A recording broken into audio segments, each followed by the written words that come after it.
Senhor presidente, senhores senadores, senhoras senadoras, eu creio, senador Paim, que às vezes a gente deveria colocar título nos discursos que a gente faz antes de começar, como os artigos, os livros.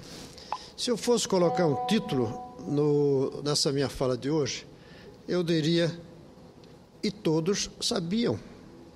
Esse seria o título. O título seria: todos sabiam.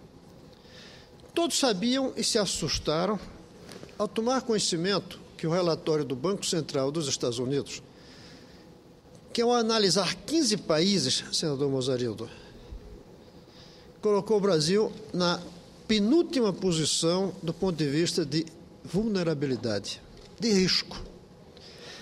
É uma quantidade grande de países estudado, cada um deles, cuidadosamente, com o rigor do Banco Central norte-americano, levando em conta diversas variáveis, como os riscos cambiais, como os graus de investimento, como a situação da balança comercial, e no fim eles colocam o grau de risco. O Brasil está em penúltimo. Atrás do Brasil só a Turquia. Eu digo que todos sabiam, porque aqui mesmo, nessa tribuna, eu fiz um discurso em novembro de 2011, outubro talvez, que virou esse texto publicado em novembro, onde dizia naquela época: a economia está bem, mas não vai bem. Aonde eu mostrava que os indicadores daquele momento eram indicadores positivos. Nós estávamos com a inflação razoavelmente controlada em 2011, nós estávamos crescendo pouco, mas estávamos crescendo. Nós tínhamos saldo na balança comercial razoável. Entretanto, nós podíamos verificar uma quantidade de riscos adiante. Por exemplo, os gastos públicos, que cresciam mais do que a receita. Tem que dar um problema um dia. Economia tem muito a ver com a família, com o dia a dia, com a pessoa. Quem gastar mais do que a receita que vai receber adiante vai ter problemas. Você não pode aumentar os seus gastos pessoais mais rápido do que o que você espera receber de salário. Dá problema. É o que o Brasil vem fazendo há anos.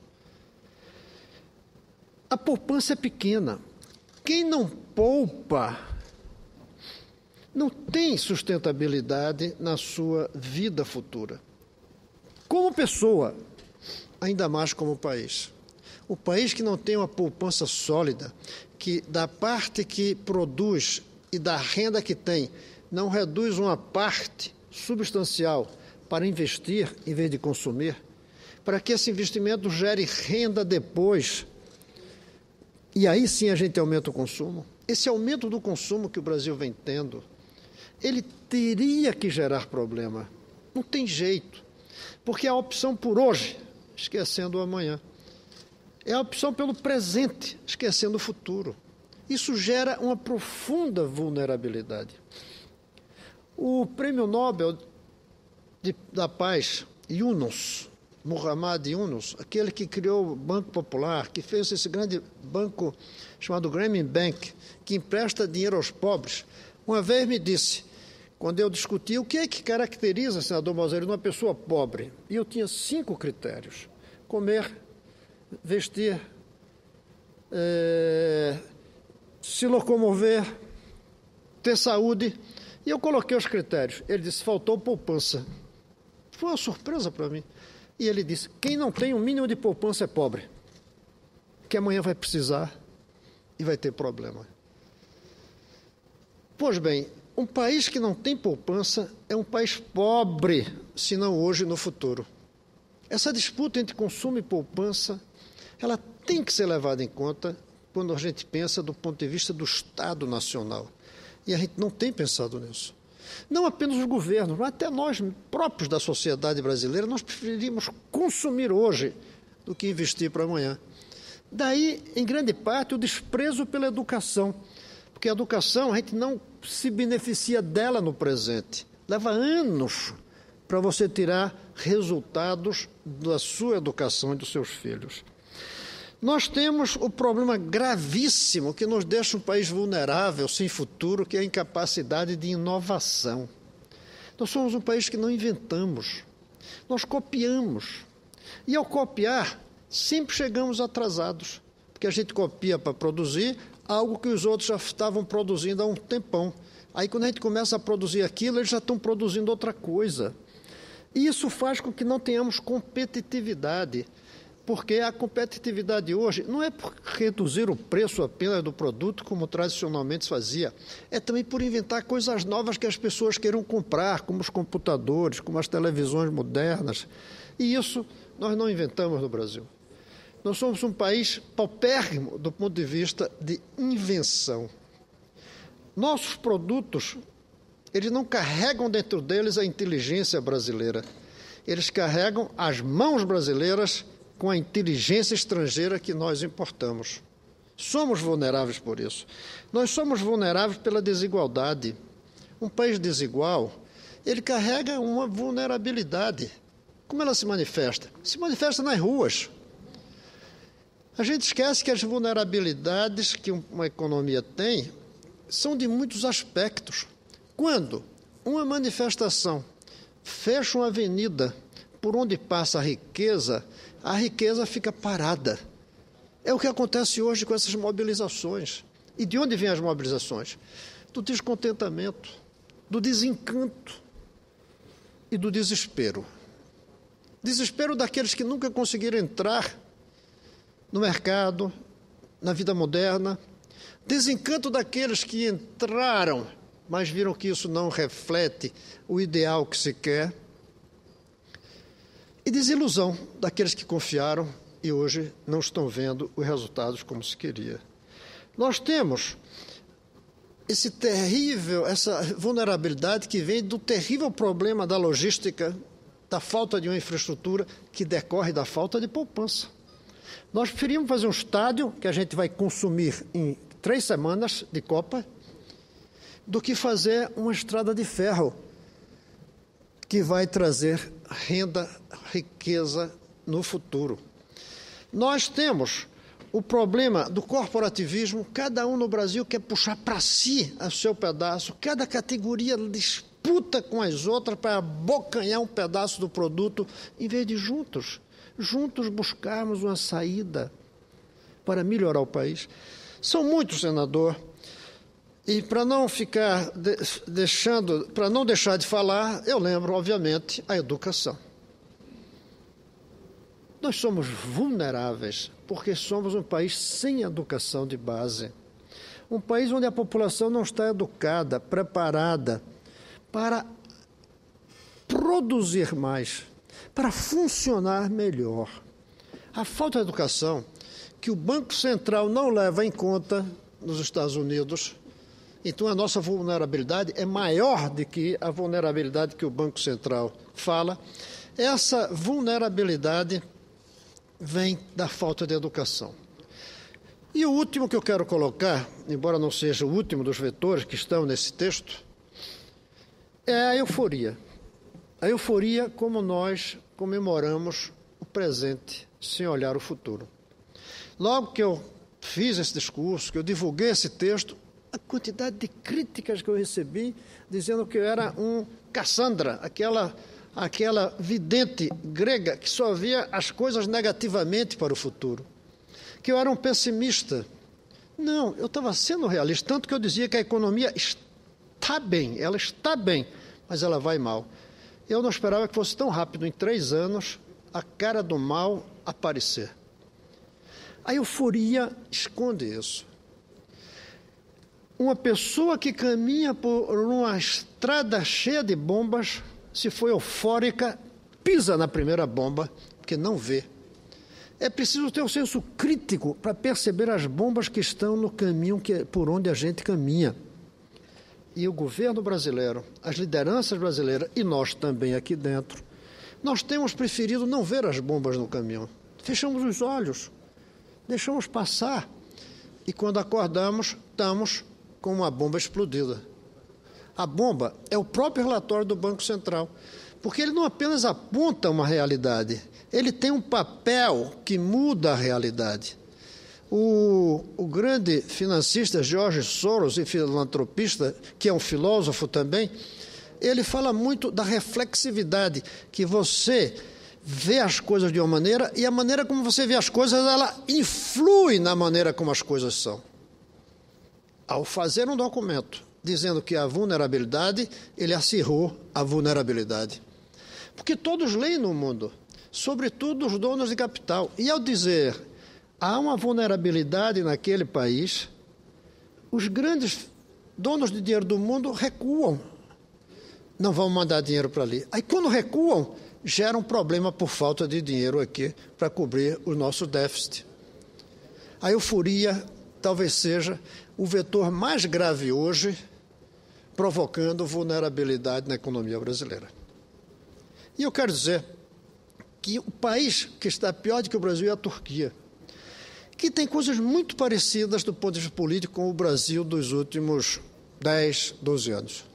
Um primeiro-ministro extremamente popular, reeleito com a maioria esmagadora, que conseguiu unificar os conflitos internos. Aqui foram os bancos e os pobres que os governos últimos conseguiram colocar na mesma mesa, os dois alegres.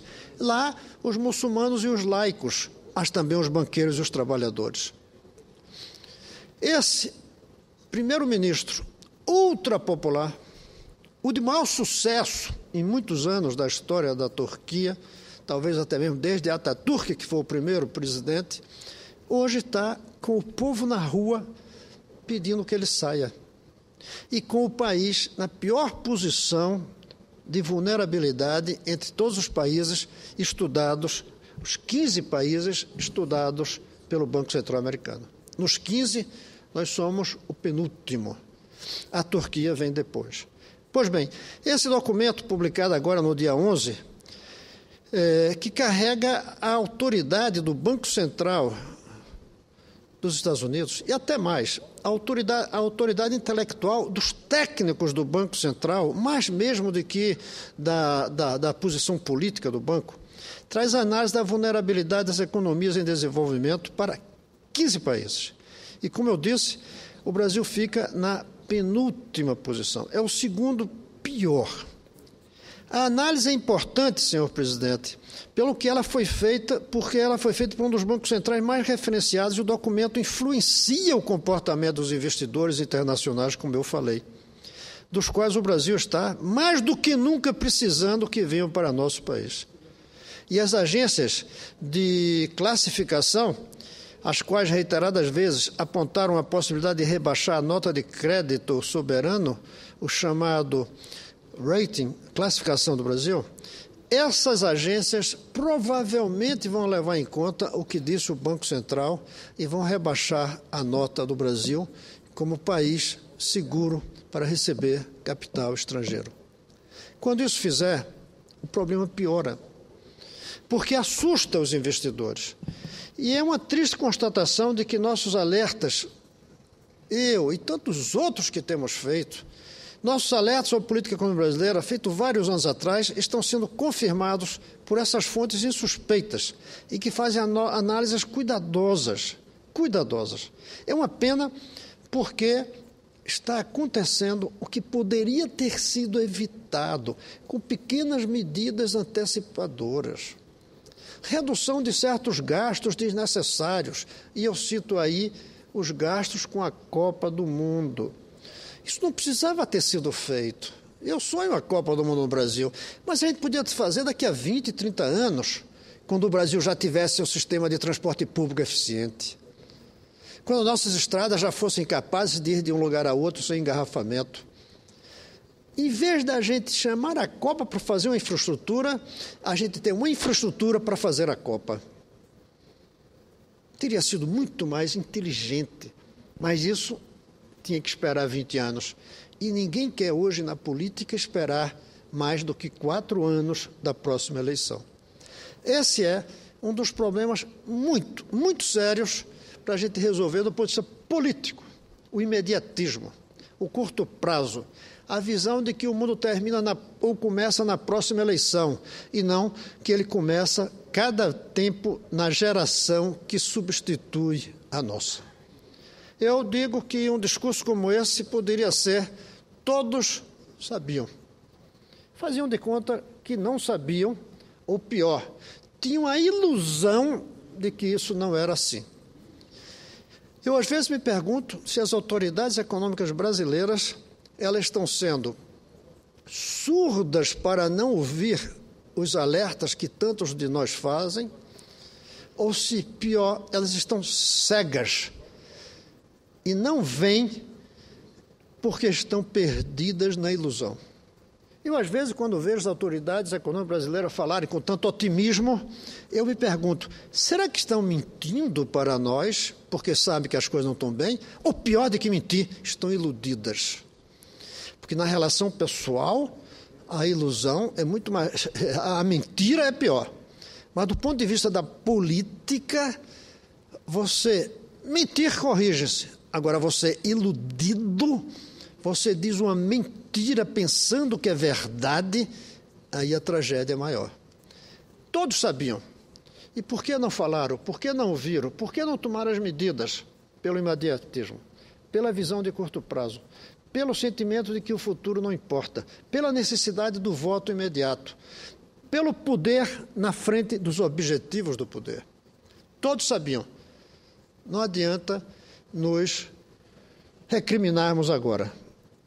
Como todos sabemos que não vai ser possível continuar consumindo tanta energia sem ter um apagão. O que a gente pode discutir é se o apagão é já esse ano, no próximo, daqui a 5, daqui a 10, daqui a 20 anos. Não há como aumentar o consumo de energia na velocidade que nós fazemos sem ter um apagão em algum momento. É impossível manter uma sala como essa, nesse frio, fechada, quando a arquitetura podia ser aberta por toda a vida, fazendo outras iguais a essa. Há um esgotamento do modelo de economia que nós temos. Nós não temos como produzir infinitamente tantas coisas cada vez mais.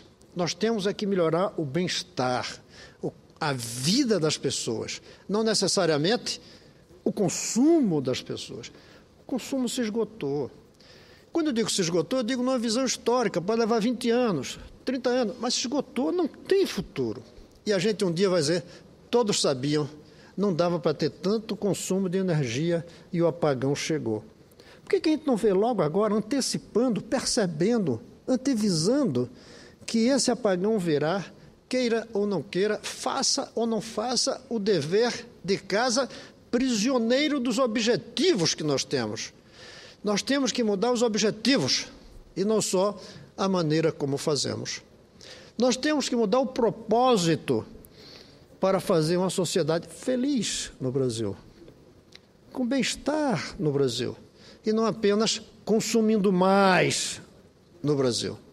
Todos sabiam. Muda o tempo em que uns sabem, outros não sabem.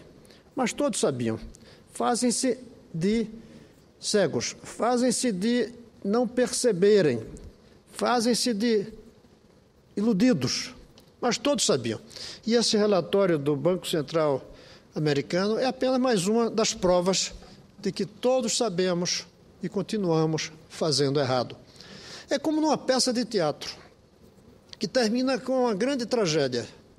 Os personagens que estão ali dentro, os atores, eles sabem o final trágico, mas o papel deles é fazer a peça avançar até a tragédia. Não é porque vai ter uma tragédia no final que os atores mudam o rumo da narrativa.